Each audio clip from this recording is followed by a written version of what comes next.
नमस्कार। फिर से हाजिर हूँ एक नई कहानी के साथ में। मैं हूँ राज। आप देख रहे हैं हाईवे हॉरर स्टोरी। दोस्तों, आज की जो कहानी है हमें राजेश जी ने भेजा है। राजेश जी टैक्सी ड्राइवर हैं। ऑल इंडिया परमिट की टैक्सी है उनके पास में और रहने वाले हैं दिल्ली के। तो दिल्ली से यूपी, फिर आपका हिमाचल अपना टैक्सी लेके जाते थे। अब नेशनल परमिट है तो कहीं भी जा सकते हैं देश भर में।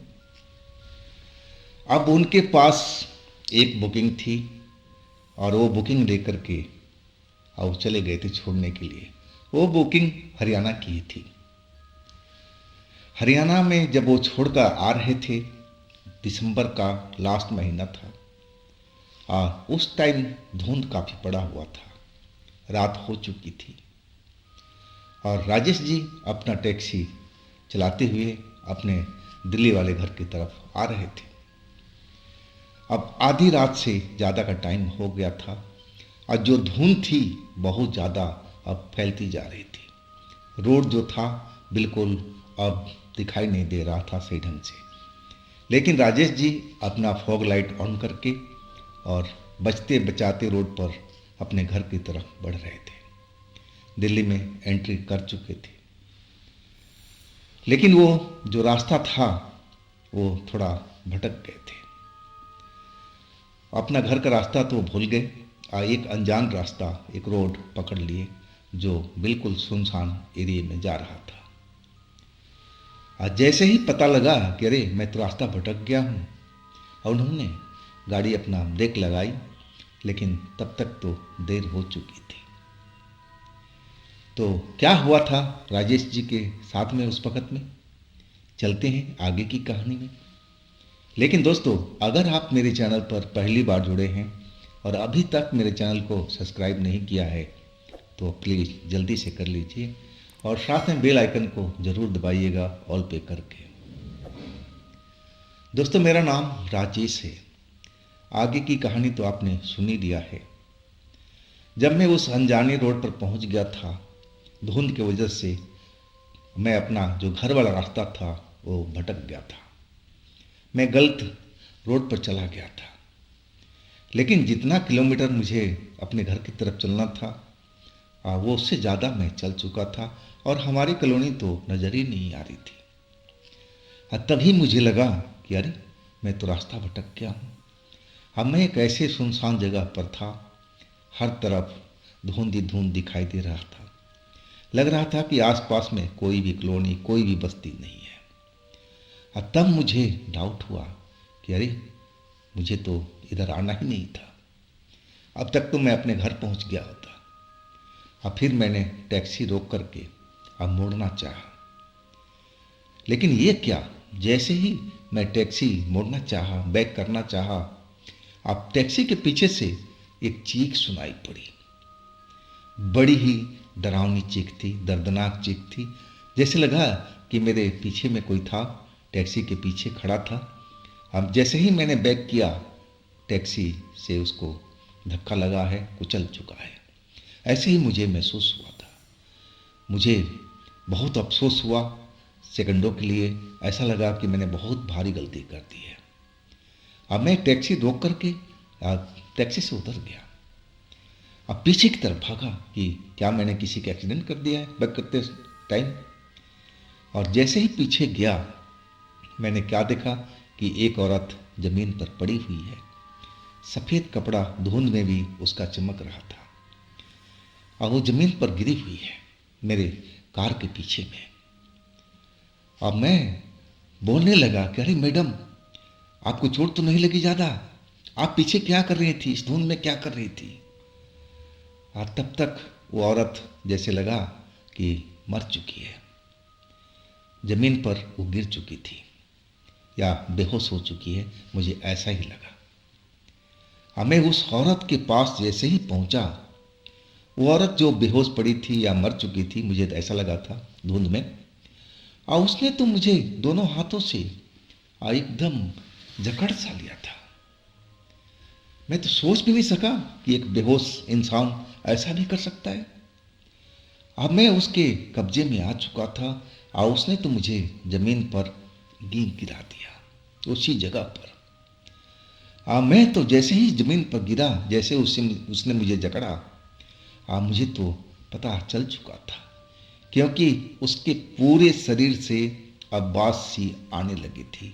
एक तीखी बदबू मेरे नाकों में चढ़ रही थी और उसका जो बदन था बिल्कुल हाथ से लेकर के पैर तक लेजीजा था। मतलब लग रहा था कि कितना नर्म है, कितना उसमें जैसे लग रहा था कि गोंद चिपका हुआ है, ऐसा उसका लेजलीजा शरीर था। अब मुझे तो पहचान हो चुकी थी कि ये इंसान तो नहीं है, ये चुड़ैल है, और वो भी एक खतरनाक चुड़ैल। मैं तो इस जगह पर आके फंस चुका हूँ।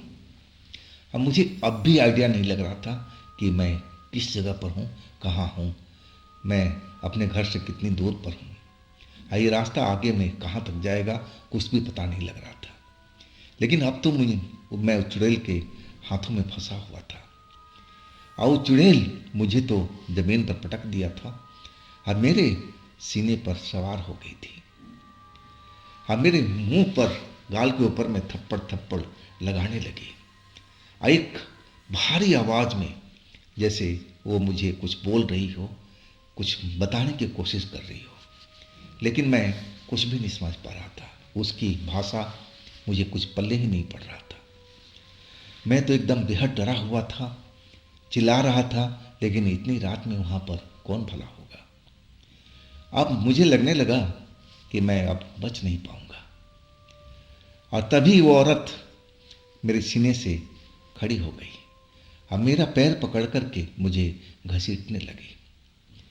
उसका इरादा घसीट करके कुछ दूर पर ले जाना था, जहाँ उसका घर हो, अड्डा हो, जहाँ वो रहती हो। और मेरे तो घसीटने से पीठ में एकदम दर्द से उठने लगा था। मेरा जो सर्दी का जैकेट था उसने ही मेरा साथ दिया था। अगर वो मैं आज पहने नहीं होता तो रोड पर मेरी क्या हालत हुई होती घसीटने पर, आप समझ सकते हैं। मेरा जैकेट अब फटना शुरू हो गया था, लेकिन मुझे उसकी परवाह नहीं थी। मैं चाह रहा था कि कैसे भी करके इस चुड़ैल से अपना पीछा छुड़ाऊं। और तभी मुझे लगा कि जैसे कोई दूर से आवाज़ लगा रहा है, अरे तू भगवान का नाम क्यों नहीं ले रहा है, तू हनुमान चालीसा तो पढ़, और देखिए कैसे चुड़ैल भागती है।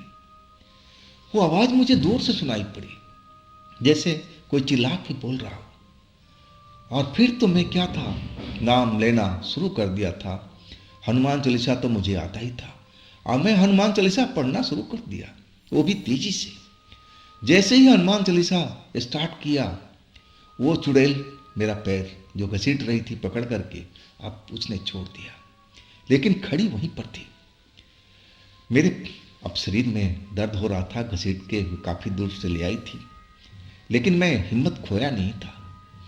मैं लेटे लेटे ही हनुमान चालीसा जोर जोर से पढ़ना शुरू कर दिया।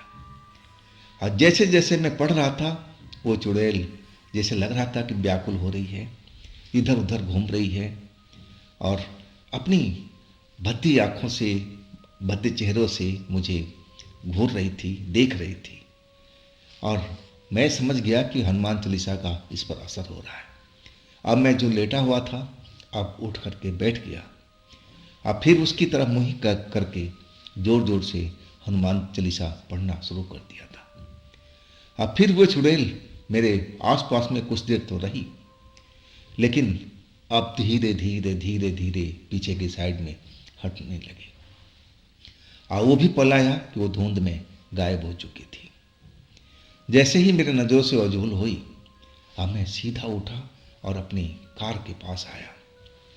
कार के पास भी बहुत मुश्किल से पहुंचा था कि धुंध ही इतना था कि मुझे कार नज़र नहीं आ रही थी, लेकिन किसी तरह से अपने कार के पास पहुंच गया था। कार के अंदर बैठा, गाड़ी जल्दी से मोड़ा, फिर मैं बैक करके वापस उसी रोड पर चल पड़ा था।